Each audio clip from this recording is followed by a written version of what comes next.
Bismillahirrahmanirrahim and Assalamu alaikum. My name is Iman Gul and I am a student of Bachelor's of Human Nutrition and Dietetics in National University of Medical Sciences, Islamabad. As a part of She Nurtures as a part of She Nurtures Fellowship 2025 on ECED from July to August 2025 in Yes You Can Global Foundation, I will be giving presentation on the critical role of nutrition in pregnancy and lactation. As a part of my subject, I will tell you about the critical role of nutrition in pregnancy and lactation, which is basically based on the nourishment of two lives. Okay, so why nutrition matters? So, food is we can take nutrition from the food, and it is any substance which is consumed for nutritional support, which provides energy, growth, and life maintenance, and it contains essential nutrients. The essential nutrients are carbohydrates, proteins, and fats, which are basically the macronutrients. Then we have the importance of maternal nutrition. Why the nutrition for the mother is very important. It is important during pregnancy because it is directly impacting the mother's health as well as the baby's development. And it supports the physical demands of pregnancy, the enlargement of the fetus, as the weight gain of the mother. As you well know that during the eighth or ninth week of the month of the pregnancy, the belly has grown so much, and because of the fetus development, and it also helps to prevent the complications of the delivery and many other complications, and it ensures that the baby receives the necessary nutrients for the healthy growth and development.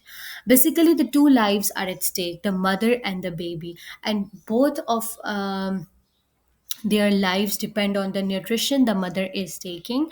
That's why it's important for the mothers to take a balanced diet and to take extra nutrient supplements and other dietary intakes as well for the safety and development of the child.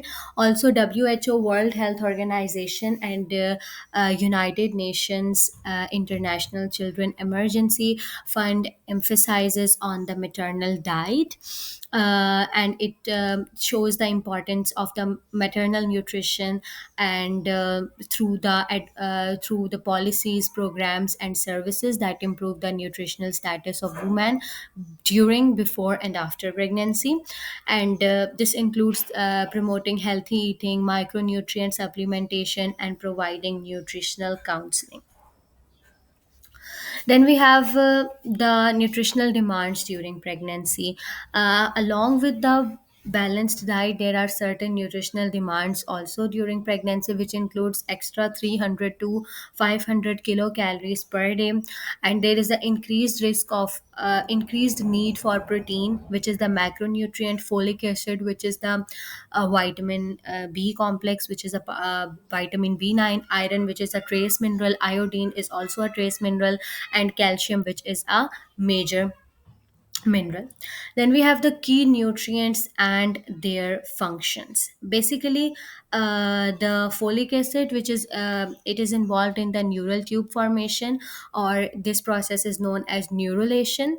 In this process, the neural where the neural plate folds and closes to form the neural tube, the precursor to central nervous system. This crucial event occurs during third and fourth weeks of gestation and is essential for normal brain and spinal cord development. Disruptions in this process can lead to neural tube defects, which are basically because of the folic acid deficiency. Then iron, it prevents anemia and fetal brain development. Calcium is involved in bone or teeth development. DHA, or omega 3 fatty acid, the other name for omega 3 fatty acid is DHA. It is a type of macronutrient, and it is involved in brain and eye development. Then we have common deficiencies and consequences. If folic acid is deficient, then the neural tube defects may arise in the children. These are the birth defects that affect brain and spinal cord. These defects occur when neural tube, which forms the brain and spinal cord during early pregnancy, doesn't close completely. Common neural tube defects include spina bifida, which is the disorder of the spinal cord. In iron, then we have the iron deficiency, which causes the maternal anemia. As we well know that in the hemoglobin iron is present, and if less there is less iron, then there is less hemoglobin, and basically anemia is the deficiency of iron. So it can cause the maternal anemia or the deficiency of iron in the mother. Low birth weight in the children. Vitamin D can cause rickets. Now rickets is caused due to the deficiency of vitamin D, and in it the children has bowed legs, open fontanelle, thorax deformities, parietal bossing, frontal bossing, and many other symptoms are included in the rickets. And preeclampsia risk. Um, it is a serious blood pressure condition that develops during pregnancy. People with preeclampsia often have high blood pressure, which is hypertension, and high levels of protein in their urine, which is proteinuria.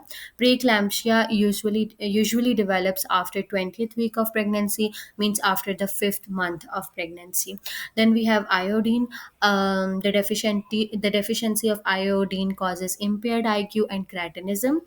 Cretinism is the congenital iodine deficiency syndrome, and it is a medical condition which is present at birth, and it is marked by impaired physical and mental development due to insufficient thyroid hormone production, which is often caused by insufficient dietary iodine during pregnancy. Then we have the pregnancy complications from poor nutrition. If the mother is having the poor nutrition, then there are certain pregnancy complications. For example, the low birth weight of the child and intrauterine growth restriction, or its short form is IUGR, or we can say it as fetal growth restriction. It is the poor growth of fetus while in the womb during pregnancy. IUGR is defined by clinical features of malnutrition and evidence of reduced growth regardless of infant's birth weight percentile. And gestational diabetes is basically the diabetes which is caused during pregnancy and preterm birth. Then we have the maternal diet during lactation. So, first of all, we discussed about the pregnancy. Now we will move on toward after the delivery phase, that is the lactation phase. And in this, the maternal diet also matters a lot. She needs extra 500 to 650 kilocalories per day, and water is required in a very large amount. And there is continued need for iron, calcium, B12, and vitamin D through supplements or dietary intake, because it affects the breast milk quality. Then we have the composition of breast milk. So what is basically the composition of breast milk? Breast milk is the colostrum. Basically, after immediately after the birth, the mammary glands does not secrete mature breast milk. They secrete the secretion is known as the colostrum, which is rich in antibodies, and it provides the first immune system or first immune defense to the children. And it is very important for the children to take that colostrum. And then the mature milk forms, and it is rich in carbs, fat, and protein, or the diet which the mother is taking.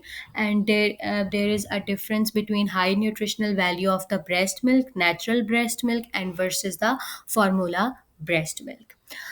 Then we have the impact on infant development. Now basically the lactation has impact on infant development as well as on the maternal health postpartum. So brain development, the breast milk is involved in the brain development due to the omega-3 fatty acid and iron present in it. It also affects the immunity because of the antibodies and prebiotics, and it also helps the children in its growth, and it reduces the risk of infections because it provides the immunity to the children.